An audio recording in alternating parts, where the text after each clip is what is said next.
Ah,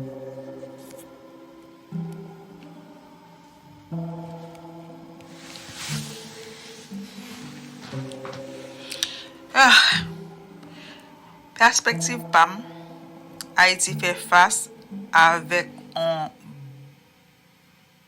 bon problème, une crise extraordinaire. Le pays a continué à glisser descendre politiquement, l'instable, économiquement, ces problèmes et insécurité presque tout côté. Gang yo a fait violence. Nous avons un problème de gouvernance tout.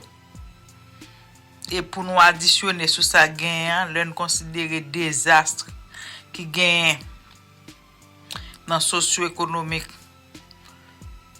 qui permettent que en pile communauté dans le pays a venir vulnérable.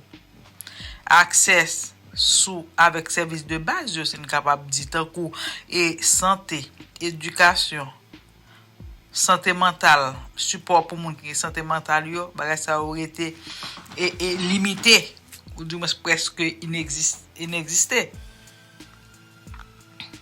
Par contre, en dépit de toute difficulté ça yo, résilience avec force, détermination, peuple haïtien, organisation locale yo, leader communauté yo, et en pile moun non, en pile moun nan société civile là qui a travaillé sérieusement et que puis capable faire en pile démarche pour capable gagner un changement à long terme en Haïti. Diaspora de gen un rôle critique que lui-même est capable de jouer en Haïti pour l'aider réparer et permettre que le pays a lui-même est capable de progresser. Force, détermination diaspora capable d'aider en pile famille. Diaspora capable de contribuer tout avec connaissance que vous gagnez, capable de transférer connaissance à vous. Vous capable faire démarches, vous capable d'investir et que professionnellement en Haïti tant qu'on a santé, éducation, non, mener ingénieur, non, faire business, vous capable share expertise ça yo, vous capable collaborer et que pour permettre et que projet ça vous capable venir en réalité. Diaspora tout capable utiliser organisation tant que Centre haïtien d'action humanitaire CA qui capable aider non supporter moun qui gen problème santé mentale, capable faire initiative pour capable permettre que communauté capable venir monter, qui capable promouvoir capacité et pour nous capable building un programme et que pour permettre que la population capable venir fort.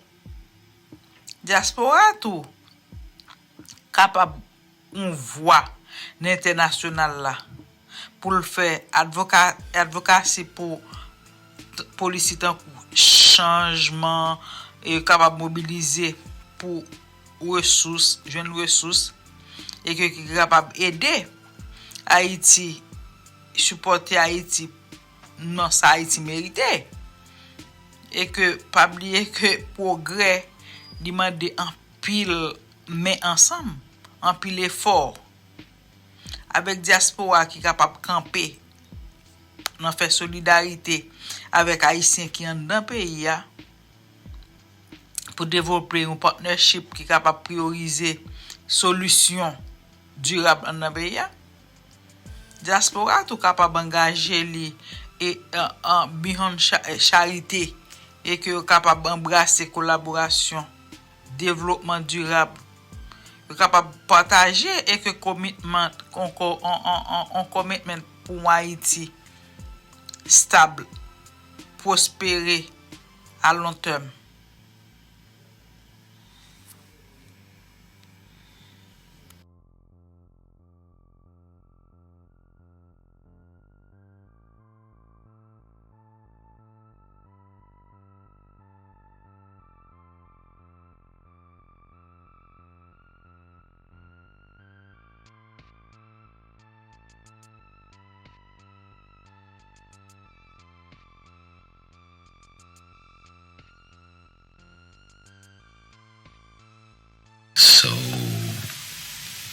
will have a special guest.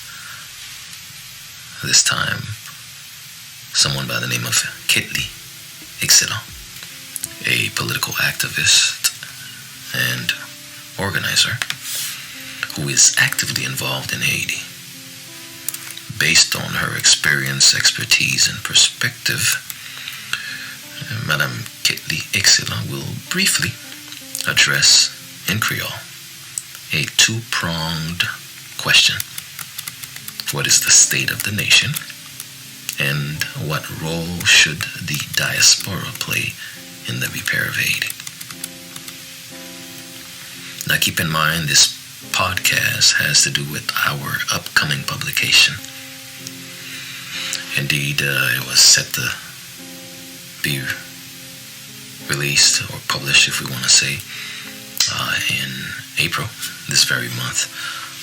But for the sake of putting out something, shall we say, ultimate, and the fact that we do work on many projects, it will be May for the release. And we know what's happening in May as Haitians. So, bless the Lord. So, episode 3, part 1.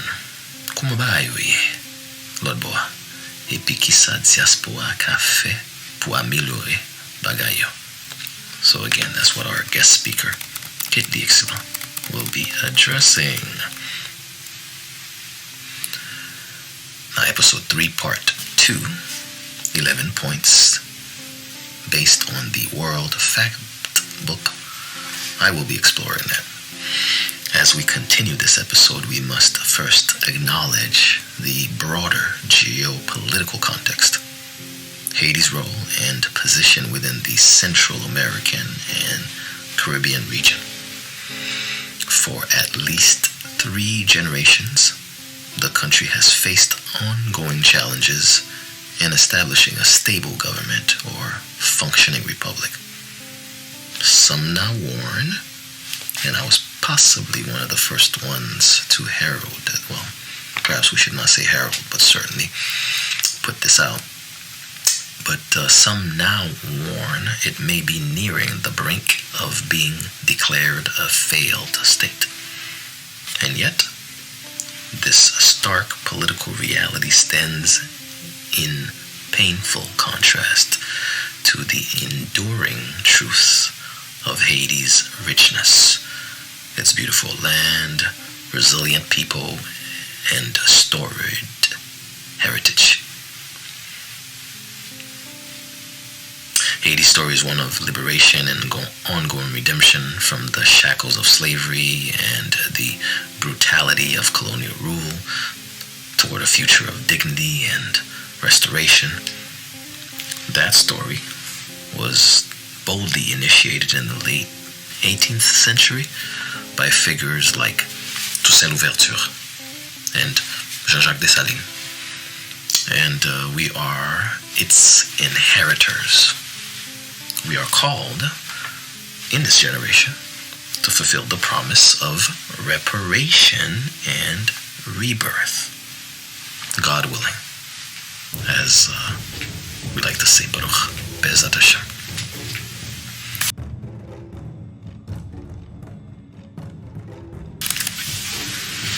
Before presenting the 11 points in this segment, we pause to honor the island's first inhabitants, the Taino. When Christopher Columbus arrived in 1492, it was the Taino who welcomed him. As speakers of an Arawakan language, they left behind a rich cultural legacy. Sacred petroglyphs etched in caves, a cosmology rooted in the natural world, and foods and traditions that still resonate today.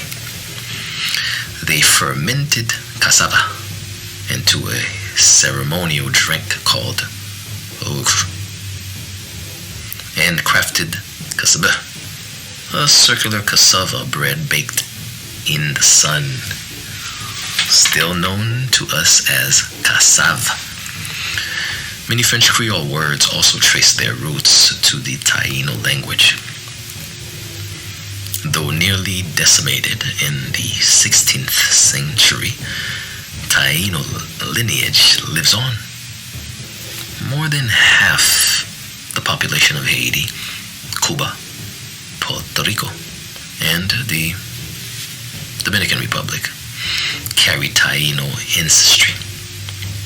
There is so much more to be said, but let this moment be one of remembrance and respect for the Taino, the native people of what we now call Haiti. Since inception, though our focus is on the past 100 years, right in the midst of a rich, lovely land, people, and heritage, we witness geopolitical tension, territorial disputes, and turmoil in Haiti. Let's look at some of the players. Christopher Columbus landed in 1492, thus establishing the first colonial footprint. So we have the Spanish settlers who eventually ceded to the French in 1697. Their colony was all about forestry and sugar-related industries.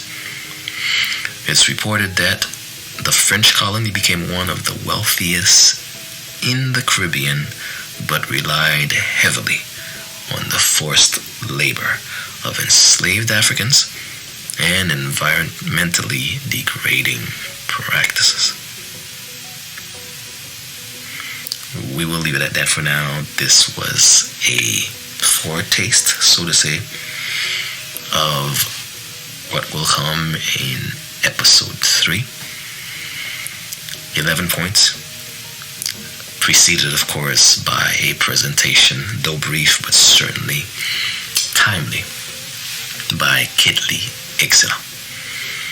So stay tuned. Haiti poco fini.